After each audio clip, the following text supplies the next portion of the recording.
The BlackRock crypto ETF just surpassed its gold counterpart. We're going to talk about Solana ETF news, XRP ETF, juicy price talk at the end because the market's thawing and flowing billions. Due to the graphic nature of this program, listener discretion is advised. And happy Saturday, crypto fans. You made it to the weekend. Let's have some fun. Talk about big money flowing, things deep in the green on the old heat map. But first, you know the deal. Your comments come first. Hot, spicy, naughty, and relevant. Maybe I'll share it at the beginning of the next video. Naughty gets a good chance. I gotta be honest with you. You post something pretty raunch, you got a chance. Reverend Funky, our friend from up north, says it's pronounced analytics, my good man. I know. It's not analytics, it's analytics. Well done with the Saturday humor. By the way, you notice it's Saturday and I'm working. That's right, second video today. I bring you the news 7 days a week. That's why it's worth the sub, isn't it? Crypto Wallet says thanks for keeping it real and the never-ending XRP drama, entertaining for the XRP retail, rank, and file. Yeah, I'm going to keep bringing you news, whether it's good or bad, happy or sad regarding XRP. But we got to talk XRP ETFs. ETH ETFs were a flop. BTC ETFs, a huge winner. Sol ETF, its potential. Trick, 344th, known as the hawk in these parts. Trick, no sir, first place for you, kind man. Bitcoin sitting at what, everyone? 76,299. Well, ETH is 3,038. Sol getting close to 200 at 198. That Sol move was looking good. Ton making a move as well to 520. Sweet all-time highs, $2.40.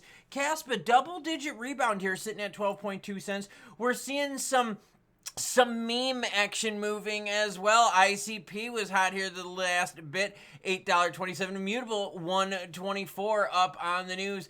XLM, one of the few in red, hovering right around 10 cents. XLM really struggles holding on to 10 cents. It's the volume and the interest just isn't there. In crypto, you got to stay hot, spicy, maybe not so much naughty, but relevant helps. Monumental Milestone, BlackRock's BTC ETF is now bigger than its gold ETF just months after launch. If you think that there is not money on the sidelines waiting to get into the market as we get more regs, as we figure out more of this election stuff, as we get rates lower, you'd have to be crazy. There's tons of money on the sidelines, and that money is starting to flow in. And as more good news happens, more money is going to flow. This is going to be exciting. I got a feeling this is going to be very exciting as long as we don't deal with the nasty debt bubble. But listen to these stats. To be more precise, IBIT, BlackRock's BTC ETF, has now overtaken the asset manager's iShares Gold ETF IAU in terms of assets under management. A huge milestone, given that this only started trading in January of this year. Their gold ETF started in January of 2005, almost 20 years ago. And they hold just under $33 billion in assets. Their BTC ETF, which was launched in January, has $33.17 billion in assets. So the gold one took 20 years to get to nearly $33 billion. The crypto one took what, everyone? 10 months. Money on the sidelines feels comfortable. With more traditional exposures to this stuff. So BTC ETF, juicy. ETH ETF, that didn't really do too much, just to be honest here with you. Now, what about Solana ETF? What about XRP ETF? Let's start with Solana, and then we're going to make our way on over. And by the way, thanks for joining me today. Solana surges to 200 eyes ETF approval. And remember, the reason players want to do Sol ETFs is what? There's a shitload of volume with Solana. Look at this right now, 3.5 billion in volume. So there's a lot of people moving it. So how do these players that launch ETFs make money? When people buy and sell, right? So if there's a lot of volume, a lot of juiciness, a lot of relevance, players are want to keep playing in your backyard. They're going to keep inviting you to the parties because you're the dude with chicks with big jumblies and you've got the convertible Cobra and honestly, you've got money and you bring the booze and you bring the other party favors and the whippets and all the other stuff and ladders and all sorts of shit. And obviously chicks with big jumblies and their friends that have big jumblies. And like, then all of a sudden you're like, holy shit. Traditional money really likes crypto. They just are about it in a particular way. Solana's rapid climb of 22% over the past week reflects renewed optimism in the crypto market and strong growth across decentralized DeFi projects. This rally in crypto prices parallels the gains in U.S. stocks, with the S&P 500 and NASDAQ both hitting record highs. See, so it's not just money in the risky crypto sectors. Even your more traditional investment vehicles, tools, and sectors are getting this pump. This is awesome. Investors are speculating that Trump's election win could prompt more favorable crypto regulations, sparking excitement over a possible Sol-based ETF.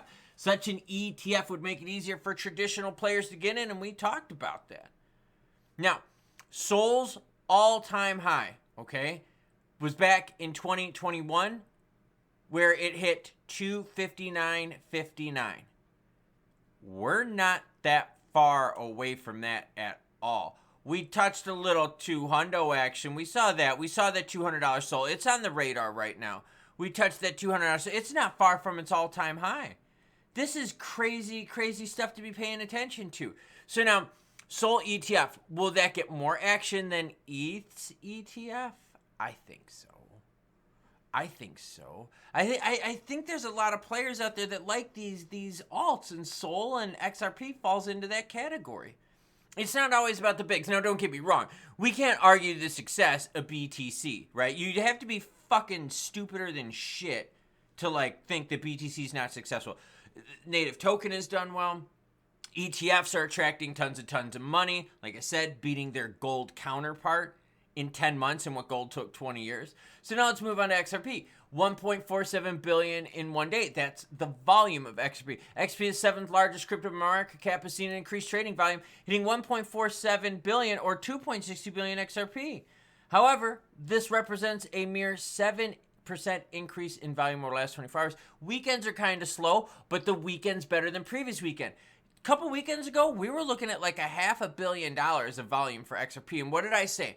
I said this a few days ago. I said, look, my one concern is we go into the weekend and what happens? We get really piss poor volume. No, this is good. This is, now don't get me wrong. This isn't like 2 billion, 3 billion and so forth. No, it's not. But right now we're sitting at 1.3 billion, which is way better than a typical weekend. Typical weekends for XRP, the volume is well below $1 billion in 24-hour periods. So you're still seeing some market excitement. So just like how Sol is getting like some love and getting some attention here, right? People wanting to play in the backyard because the Sol volume is there, sitting at 3.5 billion. XRP's got a healthy amount of volume as well, 1.32 billion. Now you're like, all right, Klaus, you cover XLM a lot on this channel. Yes, I do. You want to know what XLM's volume is? And then this is going to give you a better idea of what we're looking at when people want to play in the backyards of people that are hot, spicy, naughty, and relevant. XLM's volume, 75 million. Not even 100 million. Like not even close to a 10th. Like a 20th of the volume of XRP is Stellar's right now, XLM. So that's why you got to stay relevant in these markets. So, okay, XRP getting the big moves on volume. XRP ETF approval. Well, it's going to be pretty easy because the next person that's going to be appointed to the ETF is going to be pro-crypto. It is going to lean with the sides of what everyone, the Republicans. So they're just going to ramrod stuff through. Now, granted, you'll still get your, the SEC wants to time, take delays, blah, blah, blah. That I think is going to stay. That's just the government, all right? The government is not the most efficient players out there, per se. I'm trying to be nice on this Saturday and not rip on the old United States government too much. But you'll see some delays. But then what? Then you have to start thinking about institutional players going, well, wait a minute. We didn't want to touch XRP directly. We want to play in the ETFs, and then that puts lots of pressure on native token. Just like you're seeing with BTC. I mean, think about it. BTC is like not even $1,000 away from its all-time high, and we're all like, okay, this is cool. Like 76,000, we're starting to get normalized by this stuff.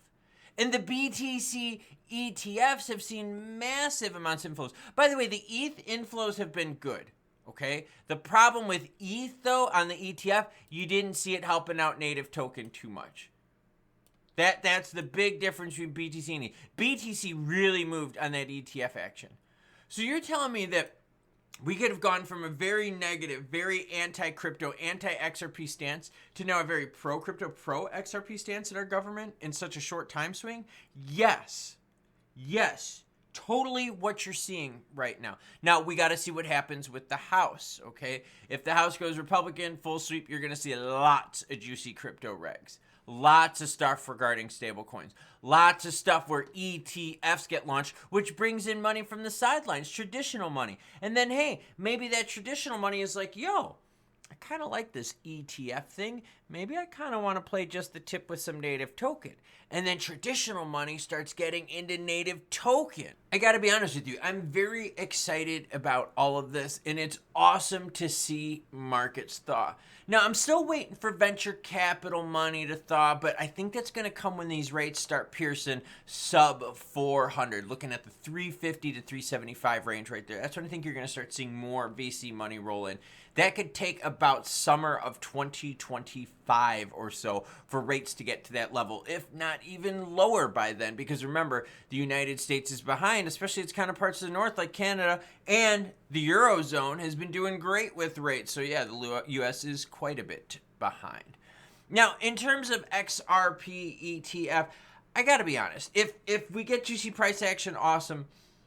If we don't, oh my gosh. Like, if we don't, we all got to sit here and go, whoa, what is it going to take to make this happen? And then, we start thinking about, well, let's not think about that because that's in the future. Like I said, this is going to take a few months for these ETFs to happen. And when they do, I'll share the news with you. So hit the subscribe button, hit the like button if you like what you saw in this video. Yeah, I tried to keep it fun, entertaining, a little spicy, naughty, and relevant. And hopefully I see you in the next video, by the way. And when talking about the next video, there's going to be a lot of news breaking here over the next week. You've got CPI data. You're going to start hearing more about cabinet appointments and key position appointments from Trump team. Are any of our pro-crypto people going to be getting any big appointments? I saw Charles Hoskinson's name mentioned. I was like, oh. Then I was like, okay, I mean, he's like a total crypto bro, so it'd be kind of good for crypto, but I can't stand him. I'm like all conflicted. Maybe I'll go out and run and clear my head. Well, I can't because my feet still don't work. I'm icing them right now. Damn races. Choo-choo, bitches. I'll catch y'all later.